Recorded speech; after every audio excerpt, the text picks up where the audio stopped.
Hello friends, आज हम L&T M power plus को Bentex star delta oil starter के साथ कनेक्ट करना सीखेंगे।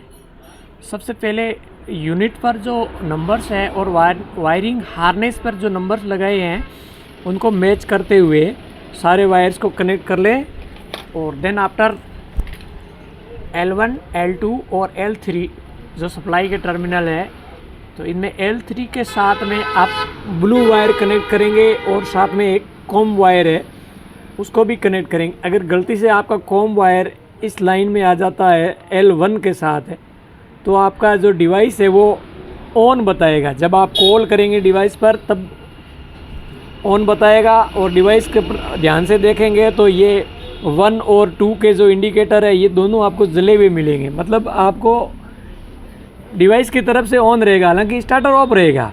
इसलिए उसको L3 के अंदर उस लाइन में लगाना ज़रूरी है क्योंकि उसी के अंदर होल्डिंग कॉन्टैक्टर, डेल्टा कॉन्टैक्टर और स्टार तीनों के जो एक एक वायर है कोयल के वो कॉमन है ऑलरेडी, उसी के साथ इसको कनेक्ट करना है। बीच में येलो है और यहाँ रेड वायर है L1 में, और L1 में से ही कंपनी ने एक ब्लैक कलर का वायर दिया है जो ऑफ के स्विच के इस टर्मिनल में आता है और इस टर्मिनल से वापस आउटपुट होके और ऑन में जाता है। इसके साथ हमने NO1 लगाया, ब्लैक कलर का वायर है वो, और फिर ऑन के इसी टर्मिनल पे आगे हमने NO2 लगाया। हालांकि आप NO1 और NO2 दोनों को आपस में चेंज भी कर सकते हैं जिसमें दिक्कत कुछ नहीं होनी है।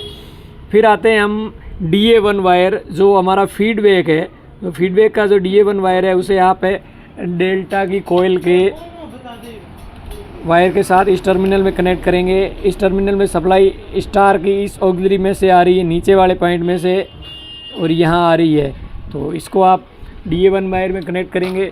देन आफ्टर हमारे पास वायर बचते हैं NC1 और NC2। तो कंपनी ने भी NC2 के लिए स्पेशली वार्निंग दे रखी है कि आप NC2 वायर में आप किसी तरह का इनपुट नहीं करेंगे क्योंकि NC2 है वो आउटपुट है, NC1 में इनपुट करना है। तो यहाँ नीचे जो ऑक्सिलरी है यहाँ से सप्लाई आई है इस टर्मिनल में, फिर रिले से पास होकर के, और रिले में नीचे जो 2 स्क्रू दिए हुए हैं वो दोनों आपस में पहले कॉमन थे। मैंने एक इस छोटी सी पट्टी को हटा के इस साइड घुमा दिया और इनका कॉमन था वो दोनों को हटा दिया और उस टर्मिनल से NC1 लगाया जिससे वो पीछे से जो सप्लाई आ रही थी वो रिले में से घूम के और इस NC1 वायर में चली जाए और डिवाइस में से घूम के बाहर आए, और NC2 वायर है जो इसको यहाँ कनेक्ट किया है। इस वायर के साथ एकमात्र वायर है जो इसकी होल्डिंग कॉन्टैक्टर की कोयल का एक वायर है वो कनेक्ट है। इसके अलावा इसके साथ दूसरा कोई वायर कनेक्ट नहीं है। कंपनी ने जैसा बताया था इस चीज़ का स्पेशली ध्यान रखना है। हालांकि कंपनी एक चीज़ बताना भूल गई, वो मैं बता देता हूँ। ये कॉम वायर है वो पीछे वाली लाइन में ही रहना चाहिए, इस रेड वाली लाइन में नहीं आना चाहिए। इस रेड वाली लाइन से इस स्विच में आता है वायर, इस लाइन में नहीं आना चाहिए। हालांकि येलो लाइन में मैंने अभी लगा के देखा नहीं है कॉम वायर को, और लगाया इतना मेरे पास टाइम भी नहीं था इसलिए मैंने नहीं लगाया है, और इसमें ये प्रॉपर चल रहा है ऑलरेडी, अभी कोई दिक्कत नहीं है इसमें।